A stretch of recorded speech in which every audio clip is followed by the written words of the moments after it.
السلام علیکم۔ حلقہ 11 میں خوش آمدید۔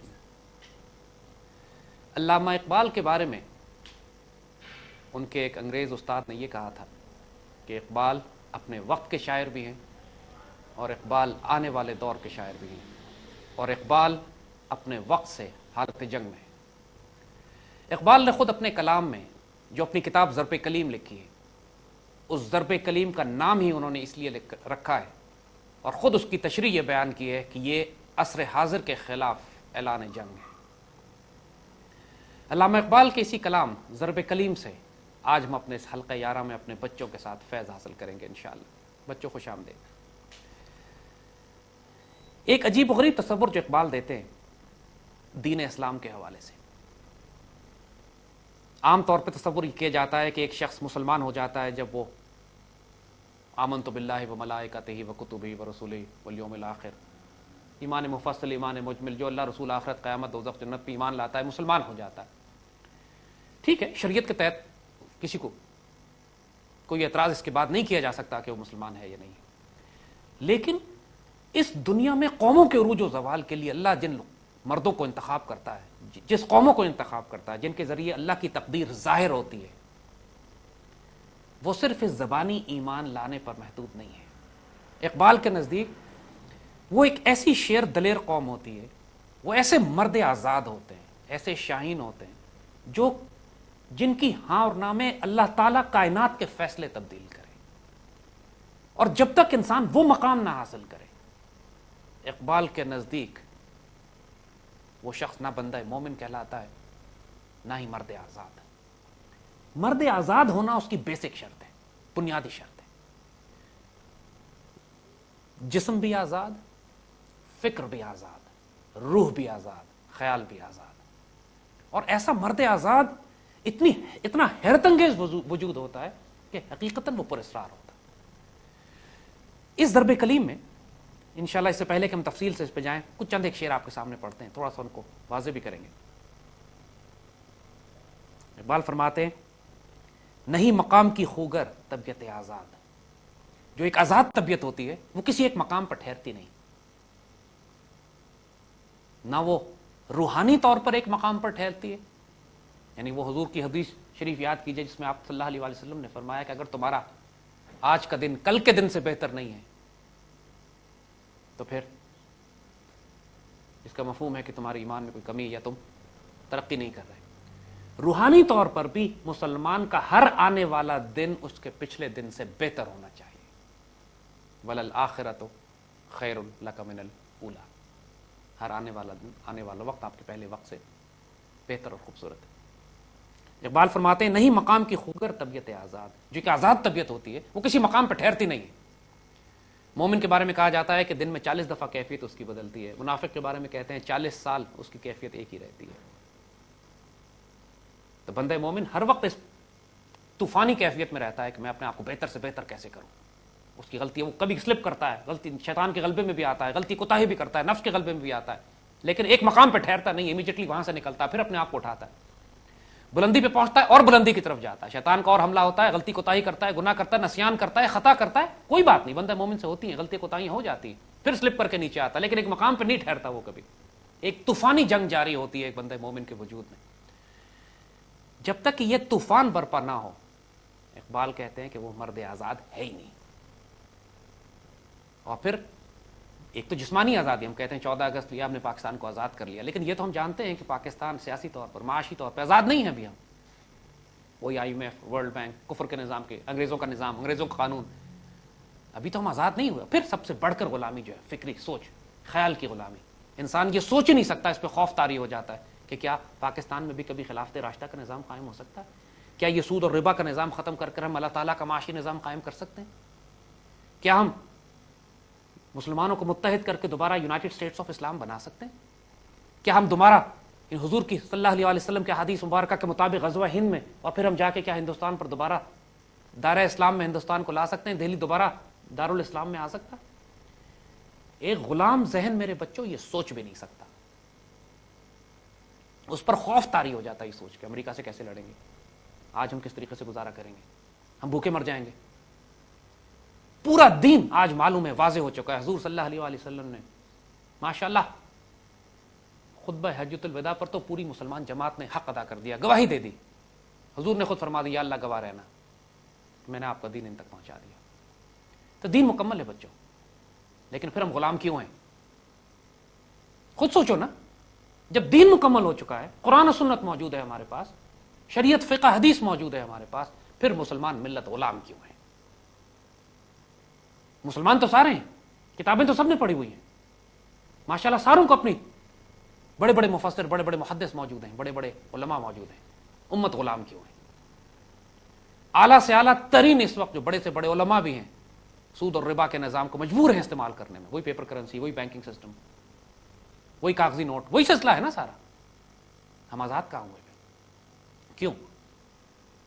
وہ اسی وجہ سے امت غلام کیوں ہوئی. وہ اس لیے نہیں کہ ہمارے پاس قرآن و حدیث موجود نہیں تھا، اس لیے کہ آج مرد آزاد ختم ہو گئے تھے. اقبال تو مرد آزاد کی ڈیفینیشن یہ دیتے ہیں کہ وہ اتنے تصادم اور طوفان میں رہتا ہے کہ اس کی زندگی میں سکون نہیں ہے. جو سکون سے بیٹھا ہے کفر کے معاشرے میں وہ مرد آزاد نہیں ہے. یاد رکھیے گا، تیرے آزاد بندوں کی نہ یہ دنیا نہ وہ دنیا. یہاں مرنے کی پابندی، وہاں جینے کی پابندی. یعنی یہ بھی اتنا خوبصورت طنز ہے کہ بندہ مومن جنت میں بھی جا کے اس سے کہا کہ تم نے ہمیشہ ہمیشہ زندہ ہی رہنا ہے، اور وہ اس پہ پریشان ہے کہ طبیعت اتنی آزاد ہے اس کی کہ وہ یہ پابندی بھی برداشت نہیں کرتا. یہ پابندی بھی اس کو بری لگتی ہے، وہاں پہ بھی وہ اپنی مرضی کے فیصلے کرتا ہے. لیکن یہ آزادی، میرے بچوں فرق کرنا، آزادی اور آوارگی میں فرق ہے. مرد مومن آزاد اس لیے کہ اس کے گلے میں حضور صلی اللہ علیہ وسلم کی غلامی کا توق ہے. اور وہ انسان جس کے گلے سے یہ توق نکال دیا جائے وہ آزاد نہیں، وہ آوارہ ہوتا ہے. اس کے بعد اس کی فکر بھی آوارہ، اس کی سوچ بھی آوارہ، اس کا جسم بھی آوارہ. مسلمان کی جو آزادی ہے وہ بندگی خدائی، یہ بندگی گدائی. یا بندہ خدا بن یا بندہ زمانہ. کہیں نہ کہیں تو بندگی کرنی پڑتی ہے. یا بندہ خدا بن یا بندہ زمانہ. یہ فیصلہ ہمارا ہے. بڑے بڑے مسلمان ہمارے پاس چاروں طرف، کروڑوں مسلمان ماشاءاللہ موجود ہیں. حرم میں جاؤ لاکھوں کے مجمع ہوتے ہیں، دعائیں قبول نہیں ہو رہی ہیں امت کی.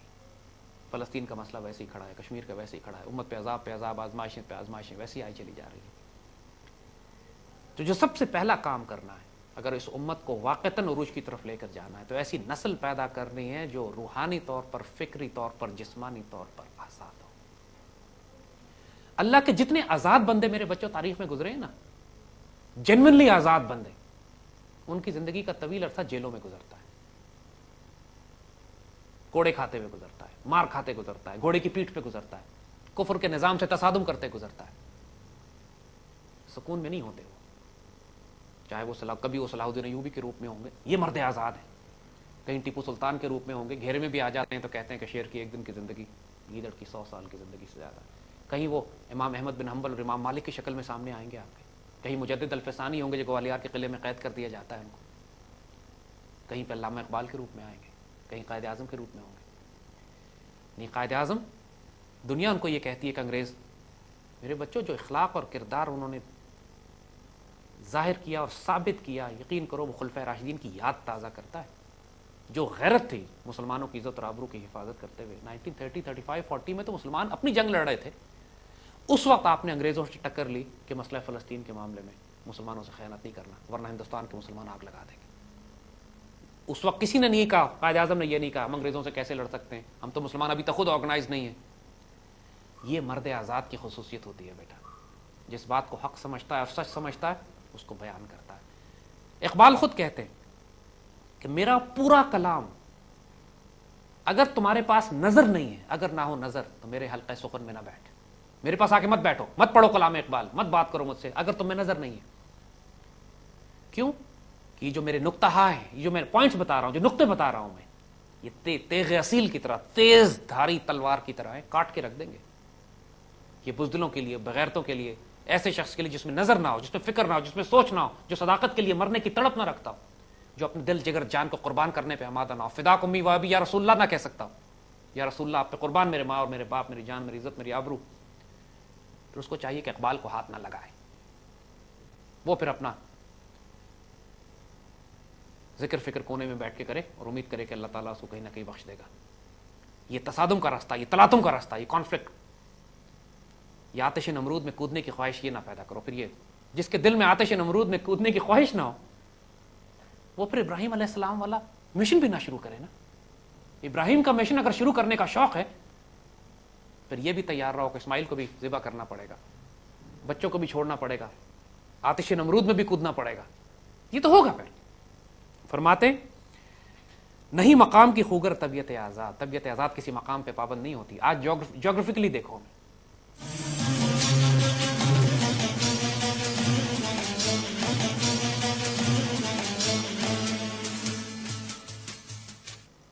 آج 4 نسلیں 5 نسلیں پیدا ہو چکی ہیں جب انہوں نے سرحدوں کی پابندی لگائی. ایک لمحے کے لیے سوچو, بچوں کے تصور میں یہ بات آج کل کی نسلوں کے ہمارے نہیں ہے. ہم خود اسی نسل میں پیدا ہوئے ہیں کہ جو ان غلامی کی پابندیوں میں جکڑی ہوئی تھی. ورنہ 1920 1921 سے پہلے پوری مسلمان دنیا میں ویزے پاسپورٹ نہیں ہوا کرتے تھے. امیجن کرو, آج ہمارا دل چاہے جس طرح ہم لاہور چلے جاتے ہیں, کراچی چلے جاتے ہیں, کوئٹہ چلے جاتے ہیں, پشاور چلے جاتے ہیں, اسی طرح مسلمان کا دل چاہتا تھا کہ آج بغداد چلے جاتے ہیں, آج شام چلے جاتے ہیں, آج مدینہ چلے جاتے ہیں. Can you even imagine? آج کتنی عجیب سی بات لگتی ہے. مسلمان کاشغر سے شروع ہوتے تھے, اندلوسیہ تک جایا کرتے تھے. خلافت راشدہ کے بعد بنو امیہ کے دور میں ماشاءاللہ شروع میں حضرت عمر بن عبدالعزیز کے دور میں اندلوسیہ فتح ہو گیا تھا, اسپین فتح ہو چکا تھا. اس وقت چین تک پھیل چکے تھے مسلمان. اس کے بعد 1400 سال تک مسلمان دنیا میں کبھی ویزے پاسپورٹ کا مسئلہ نہیں تھا. ہو کیسے سکتا تھا؟ فطرتاً طبیعتاً مرد آزاد تھے. قافلے چلتے تھے, دمشق سے چین تک جاتے تھے, قافلہ چلتا تھا کاشغر تک, اندلوسیہ میں تجارت, خرناطہ میں تجارت کرتا تھا جا کے. جس کا جہاں دل چاہتا تھا پوری مسلمان دنیا میں ٹریول کرتا تھا. اپنے اپنے بڑے بڑے بزرگوں کے واقعات تو دیکھیں نا. امام ابو حنیفہ ایران سے تعلق, امام بخاری سنٹرل ایشیا سے تعلق, امام مالک مدینے کے امام. ماشاءاللہ کتنا کام مسلمانوں نے اندلوسیہ میں کیا, اسپین میں کیا, جو پوری دنیا میں پھیلا دیا گیا. کوئی ویزا پاسپورٹ کا ایشو نہیں. ہمارے جسم بھی آزاد تھے, ہماری معیشت بھی آزاد تھی, ہماری سیاست بھی آزاد تھی, ہماری فکریں بھی آزاد تھیں. جب وہ آزاد فکریں تھیں ہم روحانی طور پر بھی آزاد تھے. تو دیکھو پھر یہ وہ دور تھا کہ جب مسلمانوں نے پوری دنیا میں سائنس اینڈ ٹیکنالوجی کی وہ بنیاد قائم کی. انجینئرنگ, کیمسٹری, میتھمیٹکس, کئی 100 سال تک وہ مسلمانوں کی لکھی ہوئی کتابیں ہی دنیا میں ٹیکسٹ بک کے طور پہ پڑھائی جاتی تھی. سائنس اینڈ ٹیکنالوجی کی بنیاد عربی زبان پہ تھی. دنیا عربی سیکھتی تھی آگے. لوگ آج کہتے ہیں کہ سائنس کہتی ہے کہ اللہ کا وجود نہیں ہے. کون سی سائنس ہی کہتی ہے؟ سائنس تو ہماری ایجاد ہے. ہم مسلمانوں نے جو کئی 100 سال تک پوری دنیا کو سائنسز دی, مسلمانوں نے تو ایک بھی سیکولر سائنسدان نہیں پیدا کیا. مسلمانوں نے تو جتنے سائنسدان پیدا کیے ان سائنسدانوں نے وہی زمزم پیتے ہیں جو سیدنا اسماعیل کے قدموں سے نکلا تھا. یہ جب اللہ قبول کر لیتا ہے نا, اسی لیے ابراہیم علیہ السلام کی دعا یاد کریے گا, اللہم تقبل منا, یا اللہ قبول کر لینا. یہ ایک چھوٹی سی دعا لگتی ہے لیکن اس میں 2 جہانوں کی خیر چھپی ہوئی ہے. اللہم تقبل منا, یا اللہ قبول کر لینا. یار میری جان, اللہ نے قبول نہ کیا تو کیا فائدہ میری حج اور عمرے, میری نمازیں, میری عبادت, میرے جہاد, میرے کتابیں لکھنا, میرا سب کچھ کرنا, اگر اللہ نے قبول ہی نہیں کیا. اگر میں نے یہ ریاکاری کے لیے کیا, دنیا کو دکھانے کے لیے کیا. امام مالک پر الزام لگا دیا لوگوں نے کہ آپ موطا امام مالک, بہت مشہور کتاب حدیث کی, مستند ترین کتابوں میں سے شامل ہوتی. اور امام مالک آپ جانتے ہیں مدینے کے امام تھے. ادب رسول اور عشق رسول بالکل شروع کے وقتوں میں حدیث کی سب سے پہلی منظم کتاب موطا امام مالک ان میں سے شامل ہوتی. امام مدینے کے امام اور ادب رسول اور عشق رسول کا یہ عالم آپ کا کہ کبھی مدینے سے باہر نہیں نکلے سوائے حج کے لیے.